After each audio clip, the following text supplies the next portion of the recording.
이 시간에 하나님께서 우리에게 주시는 말씀 보겠습니다. 오늘 하나님께서 우리에게 주시는 말씀은 사도행전 26장 24절에서 29절 말씀입니다. 사도행전 26장 24절에서 29절 말씀입니다. 제가 말씀을 봉독하겠습니다. 바울이 이렇게 변호하니 베스도가 큰 소리로 바울아 내가 미쳤구나, 내 많은 학문이 너를 미치게 하였구나 하고 말하였습니다. 그때 바울이 대답하였다. 베스도 총독님, 나는 미치지 않았습니다. 나는 맑은 정신으로 참말을 하고 있습니다. 임금님께서는 이 일을 잘 알고 계시므로 내가 임금님께 거리낌 없이 말씀드리고 있는 것입니다. 이것은 어느 한 구석에서 일어난 일이 아니므로 임금님께서는 그 어느 사실 하나라도 모르실 리가 없다고 생각합니다. 아그리빠 임금님, 이 예언자들을 믿으십니까? 믿으시는 줄 압니다. 그러자 아그리빠 왕이 바울에게 말하였다. 그대가 짧은 말로 나를 설복해서 그리스도인이 되게 하려고 하는가? 바울이 대답하였다. 짧거나 길거나 간에 나는 임금님뿐만 아니라 오늘 내 말을 듣고 있는 모든 사람이 이렇게 결박을 당하는 것 외에는 꼭 나와 같이 되기를 하나님께 빕니다. 아멘. 하나님의 말씀입니다. 네, 오늘 말씀 함께 나누도록 하겠습니다. 제가 이렇게 산악인들 이렇게 잘 알거나 이런 사람은 아닌데, 제가 아는 산악인 중에 좋아하는 분이 한 분 있습니다. 박정헌이라는 산악인이거든요. 이분이 중학교 2학년 때 처음 산에 가보셨대요. 그리고 그 중학교 2학년 때부터 산이 그렇게 좋았답니다. 산 좋아하는 중2 있습니까? 없거든요. 네, 제가 산에 한번 데리고 가봤는데 욕을 합니다. 근데 중학교 때부터 그렇게 산이 좋아가지고 시간만 나면 산에 갔다는 거예요. 그러니까 부모님이 뭐라 그랬냐면, 물 좋아하는 사람은 물에서 죽고 산 좋아하는 사람은 산에서 죽는다. 네, 산도 적당히 좋아해라. 그렇게 뜯어 말려도 소용이 없었다는 거예요. 결국 나중에 산악인이 되셨는데, 우리나라에서는 손에 꼽는 거벽 등산 전문가가 됩니다. 이분은 그냥 걸어 올라가는 거로 만족이 안 되고요, 벽을 올라가야 돼요. 끈으로 묶어서 벽으로 올라가야 되는데 이게 그렇게 좋대요. 막 도파민이 뿜뿜 뿜어져 나온답니다. 예, 그 산에 매달려 있으면 그렇게 막 희열이 있고, 그게 하루나절에 올라갈 수 있는 절벽이 아니고 이틀 사흘을 올라가야 되는 절벽들이 있는데, 그러면 절벽에다가 거기 몸을 매달고 거기서 밤을 잔다는 거예요. 거기서 해 뜨는 걸 보는 일이 막 그렇게 희열이 있대요. 2005년에 히말라야의 촐라체라는 봉우리를 올라갔다 내려오다가 사고를 당합니다. 뒤에 따라오던 후배가 크레바스로 빠져가지고 두 사람 다 크게 다쳤거든요. 간신히 하여튼 살아서 내려왔는데 너무 추운 곳에 오래 있다 보니까 동상에 걸린 거예요. 그래서 이 박정헌 씨가 손가락 8개를 자르고 발가락도 2개를 잘라냅니다. 그러니까 이제 다시는 벽에 매달릴 수 있는 그런 일은 못하는 거죠. 굉장히 절망스러웠다 그랬어요. 살아 돌아왔는데 더 이상 벽을 탈 수 없다는 것이 너무 절망스러웠다 그랬어요. 그리고 회복을 해서 2007년도에 또 도전을 합니다. 자전거를 타고 그 산골짜기, 그 중국의 실크로드를 따라 그렇게 여행을 하고, 2012년에는 자전거로 만족이 안 되니까 패러글라이딩을 배워서 히말라야 산을 패러글라이딩으로 횡단했습니다. 2014년에는 히말라야 원정대, 무동력 원정대를 만들어서 스키, 카약, 자전거, 트레킹 이렇게 해가지고 히말라야를 횡단하는 일에 또 도전을 했어요. 몇 년 전에 이분이 유튜브를 시작하셨거든요. 거기에 또 새로운 도전, 새해를 맞아서 새로운 도전을 하나 하시는데, 24시간 안에 한라산 백록담, 지리산 천왕봉, 설악산 대청봉을 24시간 안에 3개를 다 올라갔다 내려온다. 이런 계획을 세웁니다. 어떻게 그게 가능할까? 그래서 이분이 새벽 6시에 출발해서 일단 제주도 한라산 꼭대기까지 올라갔다가 내려와서 바로 비행기를 타서 11시 30분에 여수로 가가지고 거기에서 지리산까지 가서 천왕봉을 올라갔다가 내려오는 거예요.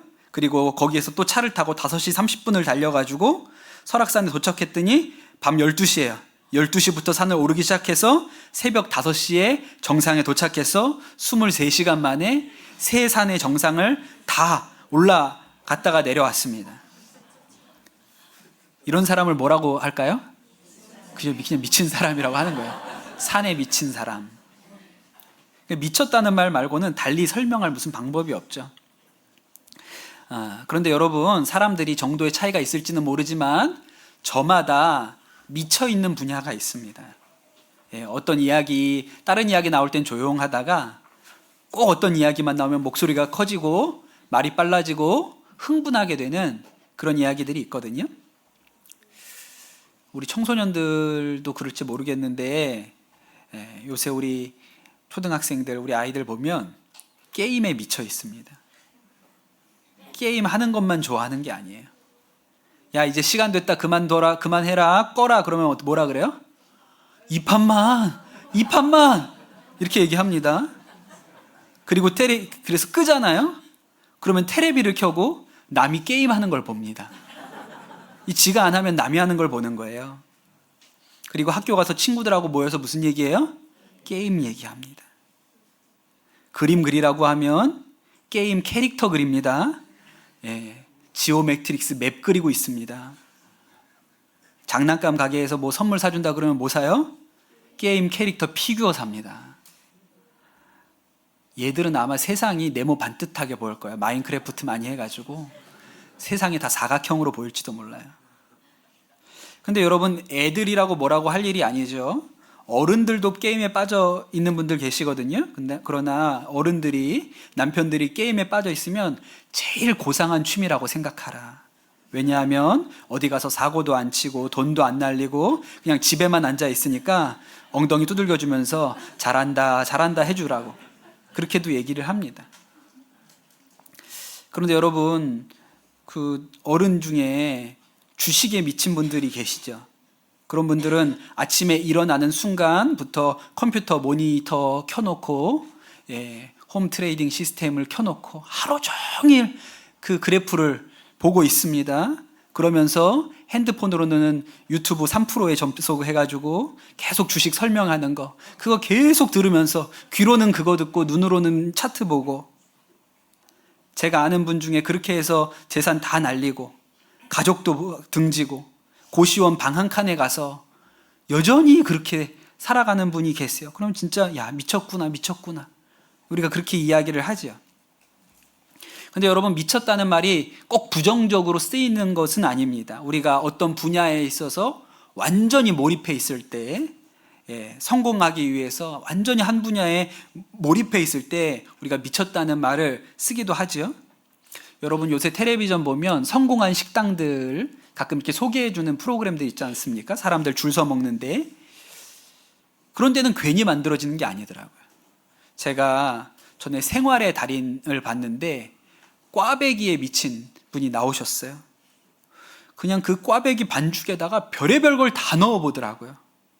근데 그 비법이 뭔지 아세요?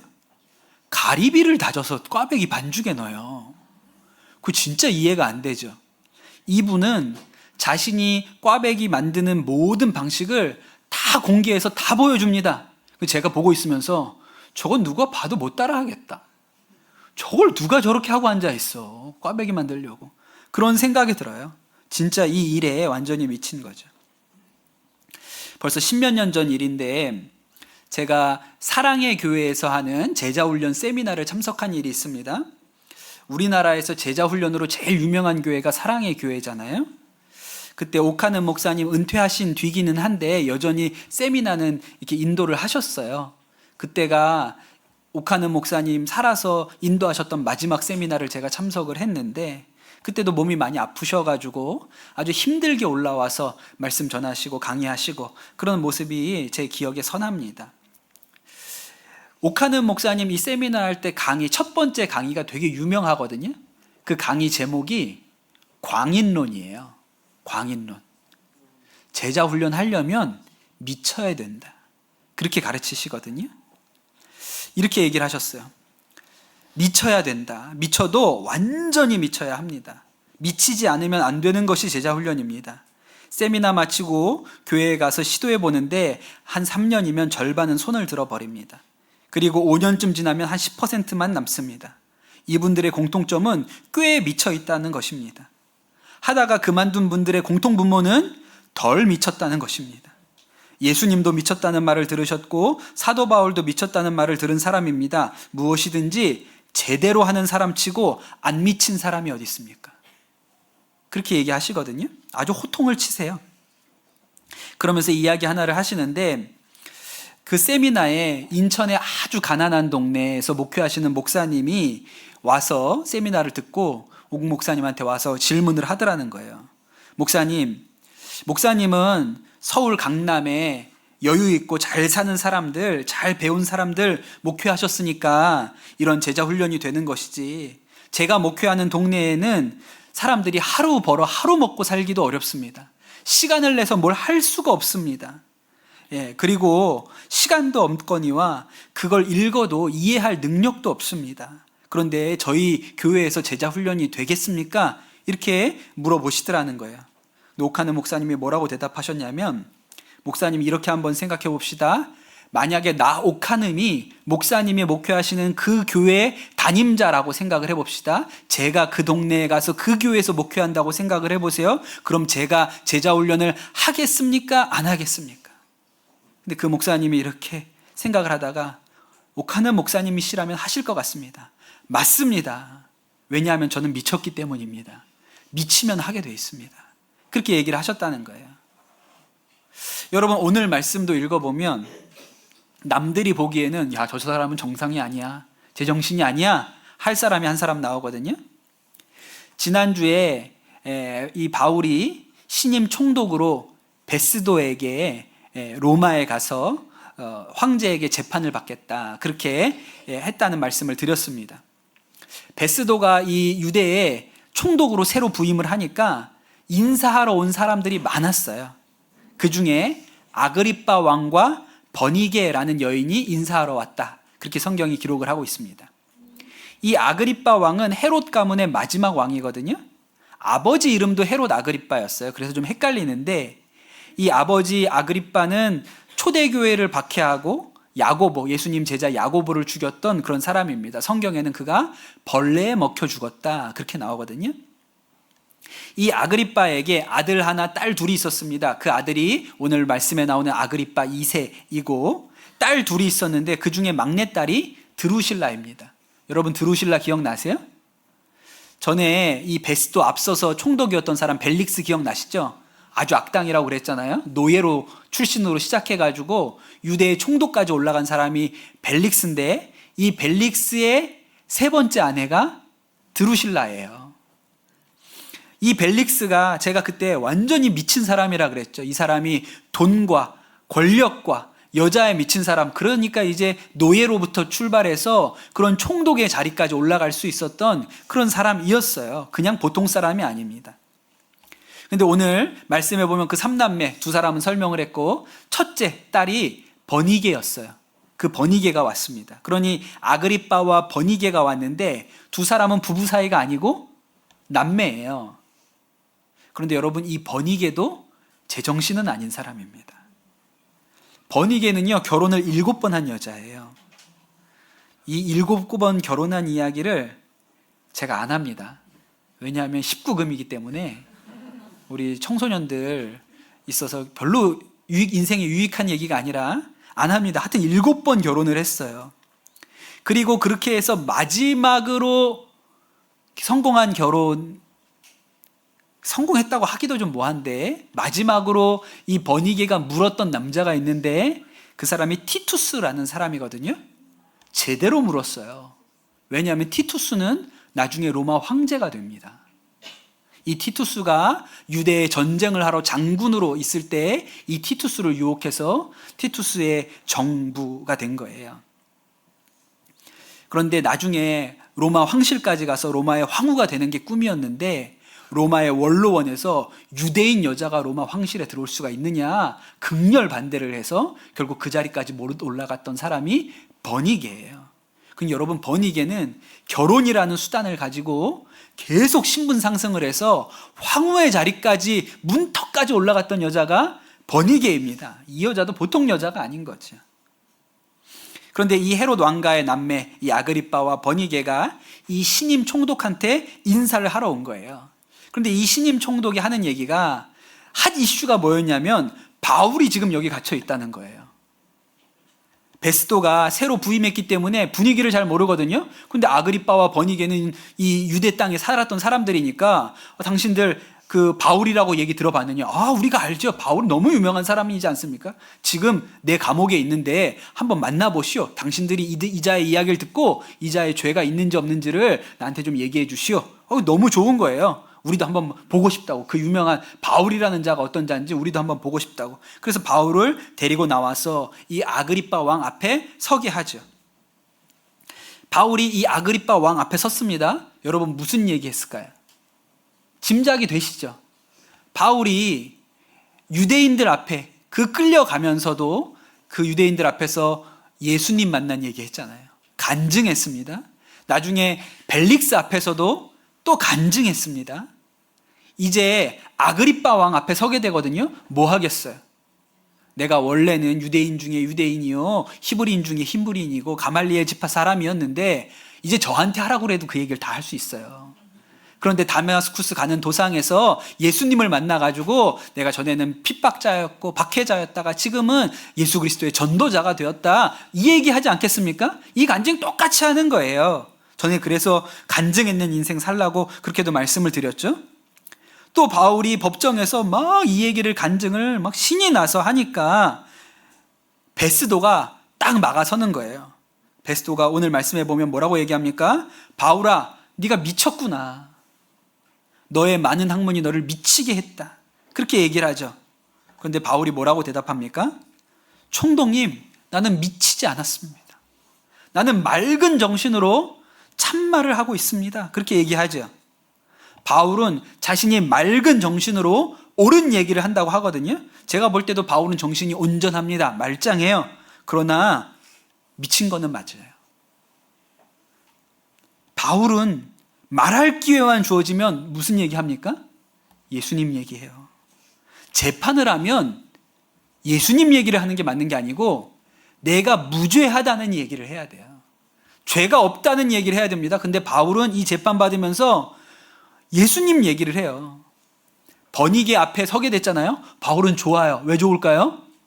버니게한테도 전도할 수 있다고. 버니게 앞에서도 예수님 전할 수 있다고 생각하니까 좋은 거예요. 아그리빠 왕도 바울이 하는 얘기를 들으니까 아주 기가 막혀요. 그 태도를 보니까 황당해요. 뭐라고 얘기합니까? 그대가 짧은 말로 나를 설복해서 나도 그리스도인이 되게 하려고 하는가? 딱 보니까 이놈이 나를 전도하고 있구만. 아그리빠 왕이 알아요. 그런데 바울이 그 말을 듣고 지지 않고 뭐라고 얘기합니까? 짧거나 길거나 간에 나는 임금님뿐만 아니라 이 자리에 있는 모든 사람이 내 말을 듣고 내가 결박당한 것 빼놓고는 나처럼 되기를 원합니다. 그렇게 얘기를 하는 거예요. 여러분, 이 정도 되면 우리가 바울에 대하여 뭐라고 말할 수밖에 없습니까? 미쳤네. 완전히 미쳤어, 이 사람은. 예수에게 미친 사람이라고밖에 말할 수 없는 것이죠. 여러분, 예수 믿고 살면서, 지금까지 예수 믿고 교회 다니면서 신앙생활하면서 사시면서 여러분 누구에게 당신 미쳤구나 진짜, 이런 얘기 들어보신 적 있습니까? 여러분, 오늘 말씀은 우리에게 우리는 너무 정상적으로 예수를 믿고 있는 게 아니냐, 너무 고상하게 예수님을 믿고 있는 게 아니냐, 이렇게 물어보고 있습니다. 여러분, 그런데 진짜 예수님 제대로 믿으면 고상하게 못 살아요. 저도 생각을 해봤어요. 제가 예수님 믿는 것 때문에 미쳤냐는 얘기를 들어본 적이 있는가?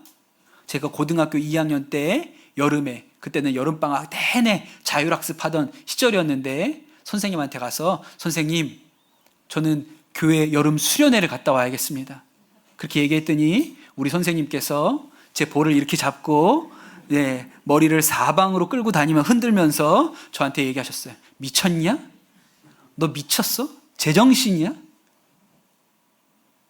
예. 어떤 목사님이 본인이 군대에 갔다 온 이야기를 하시는데 그때는 80년대입니다. 예, 진짜 어려웠던 시절이죠. 그래서 그때는 뭐 주일이고 토요일이고 상관없이 그냥 병사들 불러내서 그냥 시도 때도 없이 훈련시키던 때라는 거예요. 본인이 자대에 배치를 받았습니다. 그리고 첫 번째 주일이 되었는데 그날도 불러가지고 막 연병장에서 훈련을 시키는 거예요. 본인이 저기 천막교회, 부대 안에 천막교회가 있는 걸 봤거든요. 또 들었는데 11시에 예배가 있다는 걸 들었어요. 10시 반이 되었는데도 계속 훈련을 하니까 이병 누구누구 드릴 말씀이 있습니다. 그랬더니 나오라 그래서 무슨 말이냐 그랬더니 종교활동 참여하고 싶습니다. 그렇게 얘기했더니 그 훈련하던 그 간부가 미쳤냐? 병사가? 야, 간부나 예배 드리는 거지. 너는 못 간다. 이렇게 얘기했다는 거예요. 10분쯤 있다가 또 손 들고 드릴 말씀 있습니다. 종교활동 참여하고 싶습니다. 그랬더니까 너 한번 죽을래? 이게 미쳤나? 이랬다는 거예요. 세 번째로 이제 10분 남아가지고 손을 딱 들고 종교활동 다녀오겠습니다. 그러고 그냥 뛰어가 버렸다는 거예요. 예배당으로. 안 보내줄 거니까. 그래서 예배 드리고 와서 뒤지게 맞았다 그랬어요. 그렇게 매주 갔다 와서 매 맞고 갔다 와서 매 맞고 그러면서 주일을 예배를 다녔거든요. 그러다가 상병쯤 됐습니다. 상병쯤 되니까 자기 위에 선임 둘 빼고는 다 교회 같이 나갔다 그랬어요. 나중에 훈련을 가는 일이 있었는데 텐트를 치고 그 자기 위에 있는 선임 한 명과 둘이서 그 텐트를 쓰게 됐는데 그 선임이 그렇게 얘기를 하더래요. 야, 사실 나도 교회 다니던 사람이야. 근데 나는 군대 와가지고 한 번도 교회를 못 나갔는데 네가 그냥 뭐 미친놈처럼 교회 간다 그러니까 그게 그렇게 밉더라. 근데 내가 보니까 네가 진짜다. 다음 주부터 나도 가도 되냐? 그래서 데리고 갔다는 거예요. 나중에 그 소대원 전체가 다 같이 교회 나갔다고 그래요. 사람들이 뭐라고 얘기합니까? 아, 미친 사람이구나 저 사람은. 쟤는 놔둬라 미친 사람이니까. 그 이은상 선교사님, 황희철 선교사님, 부부 선교사님이 계세요. 황희철 선교사님은 남편 선교사님이신데 하나님 앞에 부름을 이미 받으셨습니다. 그 두 분이 미국에서 교수로 그렇게 일하시면서 뭐 참 성공적인 삶을 사신 분들인데 뒤늦게 목회자로 부르심을 받고 나중에 이제 선교사로 헌신하신 부부세요. 근데 이 두 분이 아프리카 스와질랜드라는 곳에 가서 선교를 하시는데 한 번은 한밤중에 본인이 직접 운전을 해서 시골 오지 마을에 찾아가야 하는 때가 있었다는 거예요. 진짜 불빛 하나도 없는 그 아프리카의 산골을 차를 몰고 가는데 오직 헤드라이트 불빛밖에 없는 데를 가는 거예요. 가다가 뭔가 느낌이 이렇게 섬찟해가지고 차를 세웠는데 그리고 내려가지고 이렇게 보니까 바로 그 앞이 낭떠러지였다고 합니다. 겨우 차를 후진해서 빼내고 식은땀을 닦아내면서 다시 조심조심 운전을 해가지고 그 산길을 가는데 옆에 앉은 아내 이은상 선교사님이 찬양을 부르기 시작했다는 거예요. 대산을 넘어 험곡에 가도 빛 가운데로 걸어가면 이 찬양을 하는데 어떻게 이런 가사가 있지? 어떻게 우리 얘기를 가지고 이 노래를 썼지? 1절을 부르고 나니까 2절은 남편 황 선교사님이 따라 부르는 거예요. 캄캄한 밤에 다닐지라도 주께서 나의 길 되시고. 야, 이 사람이 여길 왔다 갔나 이 작곡자가? 어떻게 이 가사를 썼지? 여기를 와봐서 우리가 이 차를 타봤나? 어떻게 이런 가사를 썼지? 근데 여러분 이 후렴구가 뭐냐면 하늘의 영광 나의 맘속에 차고도 넘쳐 할렐루야를 힘차게 불러 영원히 주를 찬양하리. 둘이서 아주 목청껏 이 노래를 부르셨다는 거예요. 그리고 나서 이은상 선교사님이 남편에게 뭐라고 얘기했냐면 여보, 우리 이제 미쳤나 봐. 어떻게 이렇게 기쁠 수가 있지? 조금 전에 죽을 뻔했거든요. 그런데 그 찬양을 부르고 산길을 내려오는데 어떻게 이렇게 기쁠 수가 있지? 그랬더니 남편 선교사님이 뭐라고 얘기했냐면, 맞아, 우리 미쳤어. 우린 예수님한테 완전히 미쳤어. 그렇게 대답을 하셨다는 거예요. 여러분, 오늘 말씀을 가만히 생각을 해보면 어쩌면 세상에는 두 종류의 사람밖에 없을지도 몰라요. 세상에 미쳐있든지 예수님께 미쳐있든지 둘 중에 하나인 거예요. 버니게어처럼 벨릭스처럼 살든지 아니면 바울처럼 살든지 둘 중에 하나밖에 없는 거예요. 교회에서 하는 얘기 중에 누가 예수님 믿은 지 얼마 안 되고 성령 세례 받아서 막 교회 안에서 기쁨이 넘치는 것 같고 전도한다 그러고 막 누가 봐도 찬양하는 모습만 봐도 저 사람이 이제 예수님 영접한 지 얼마 안 됐구나, 이런 사람이 있잖아요. 그러면 신앙생활 오래 한 분들이 이렇게 손잡으면서 하는 얘기 중에 이런 말이 있습니다. 예수님도 적당히 믿어야 돼. 적당히 믿어야 돼. 이렇게 얘기합니다. 근데 여러분, 그렇게 말하는 분도 내가 얻고 싶은 것, 내가 좋아하는 것, 내가 가지고 싶은 것을 위해서는요, 미쳐 있어요. 누가 자식 성공하는 일에 미쳐 있는 부모가 있다고 생각해 보세요. 공부시키고 좋은 대학 보내는 일에 완전히 미쳐 있는 사람이 있잖아요. 그럼 눈에 들어오는 게 없습니다. 학원 정보, 좋은 강사, 온라인에 들어가서 오직 그것만 보는 거예요. 어디를 보내야 우리 아이들이 1점이라도 성적이 높아질까? 그것만 연구해요. 그러면서 예수는 적당히 믿으라고 얘기합니다. 여러분, 돈에 미쳐 있잖아요. 그러면 그게 주식인지 코인인지 부동산인지는 몰라도 마치 독수리가 먹잇감을 찾아가지고 날아다니는 것처럼 온종일 돈을 찾아서 돈 소식을 들으려고 하루 종일 그것만 보고 있습니다. 그런데 예수는 적당히 믿으라 그래요.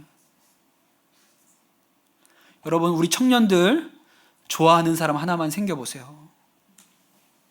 아침부터 저녁까지 그 사람 생각만 하고 둘이 만나면 어디를 갈까, 뭘 먹을까, 뭘 사줄까, 하루 종일 붙어 다니면서 영양가 없고 쓸데없는 얘기들만 하루 종일 하다가 헤어지면서 아쉬워가지고 집에 들어가서 통화하자 그러고 밤에도 이불 뒤집어 쓰고 이상한 이모티콘 왔다 갔다 하면서 키득키득 거리다가 보니까 새벽 벌써 해 뜰 때가 다 됐어요. 미친 거잖아요. 그러면서 예수는 적당히 믿으라고 합니다. 여러분, 어쩌면 예수 적당히 믿으라는 얘기는 벨릭스랑 버니게처럼 살라는 말인지도 몰라요. 여러분, 예수님을 제대로 믿는 유일한 방식이 예수님께 미치는 것밖에는 없을지도 모릅니다. 그런데 놀라운 일은 그 일에 기쁨이 있다는 거예요. 그 일에 평강이 있어요. 세상에 미쳐서 살아가던 벨릭스와 버니게 같은 사람은요, 늘 두렵고 불안하고 억울하고 초조하고 화가 잔뜩 나 있습니다. 왜요? 더 높이 가야 되는데, 저 꼭대기까지 올라가야 되는데 안 될 것 같아요. 그런데 지금 이 바울은 감옥에 있거든요. 재판을 받으려고 2년을 기다렸어요. 감옥에서 갇힌 채로 2년이 흘러갔습니다. 이제 재판 받으러 로마에 갑니다. 그런데 아그리빠 왕한테 뭐라고 얘기합니까? 이렇게 결박당한 것 빼놓고는 당신도 나처럼 되기를 바랍니다. 내가 보니 당신 표정을 보니까 당신 안에는 기쁨도 없고 평안도 없고 감사도 없고 그냥 오직 불안하고 외롭고 힘들고 그렇네요. 그런데 나는 너무 기쁨이 넘쳐요. 나는 감옥에 있지만 너무 평안합니다. 당신도 나처럼 되기를 원합니다. 그렇게 얘기를 하잖아요. 여러분, 용하다고 소문이 나서 돈을 잘 버는 무당이 있다고 생각을 해보세요. 그런데 이 무당이 자기가 하고 있는 이 무당 일을 자식에게 물려주고 싶을까요? 안 물려주고 싶을까요? 절대 물려주려고 하지 않습니다. 여러분, 무당이 왜 무당 되는지 아세요? 이렇게 얘기해요. 네가 내림굿 받지 않으면 네 자식이 받아야 돼. 이게 끊어지는 게 아니야. 네가 안 받으면 네 자식한테 가는 거야. 그 말 때문에 다 무당된 거예요. 자식한테 물려주지 않으려고. 그런데 그 일을 했는데 적성에 맞아. 잘 돼요. 그래서 돈을 많이 벌어요. 그래도 자식한테 안 물려줍니다. 그런데 어떤 가난한 개척교회 하시는 목사님 가정에 자녀가 아버지 어렵게 목회하시는 거 봤는데 나도 나중에 아버지처럼 목사 되고 싶어요. 나도 목회자가 되려고 합니다. 라고 말하면 그 아버지가 좋아합니다. 네가 이 길을 갈 수 있을까? 그러면서도 자식이 목회하겠다 그러면 기뻐하고 축복하고 감사하다고 말합니다. 왜요? 그게 진짜니까 그렇죠. 사람들이 보면 미쳤다 그래요. 당신 이렇게 살아났는데 자식이 또 그 목회하는 게 좋냐고. 그런데 자식이 목회하겠다 그러면 기쁘고 감사해요. 무당은 아무리 잘 먹고 잘 살아도 자식에게 그 일 물려주지 않습니다. 그런데 목회는 아무리 고통스럽고 힘들고 어려웠어도 자식이 또 그 길 간다 그러면 축복해요. 왜요? 진짜니까요. 미쳐야. 우리가 예수 제대로 믿으려면 사실은 미치는 것 말고는 다른 길이 없는 것이죠. 사랑하는 성도 여러분, 우리 강남 선화목자에게 성도 여러분, 적당히 믿지 마시고 예수님께 미치는 은혜가 있기를 축복합니다. 적당히 믿었기 때문에 늘 마음에 갈피를 잡지 못하고 힘들고 외롭고 채워지지 않고 두렵고 불안한 것이죠. 근데 완전히 미치면, 완전히 두 발로 서면 그게 없어집니다. 바울처럼 감옥에 갇혀 있는데 갇힌 것만 빼고는 당신도 꼭 나처럼 됐으면 좋겠습니다. 그렇게 말할 수 있는 자신감이 생기는 것이죠. 그런 은혜가 우리 성도들에게 임하시기를 예수님의 이름으로 축복합니다. 우리 주신 말씀 붙들고 이 시간 기도하도록 하겠습니다. 주님, 우리가 적당히 믿지 아니하고 완전히 예수님께 서게 하여 주시옵소서.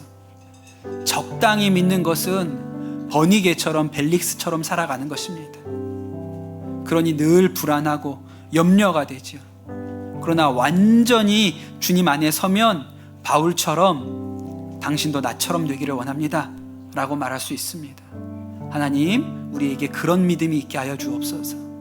그렇게 예수님 믿게 하여 주옵소서. 이 시간 우리 합심해서 기도하도록 하겠습니다. 기도합시다.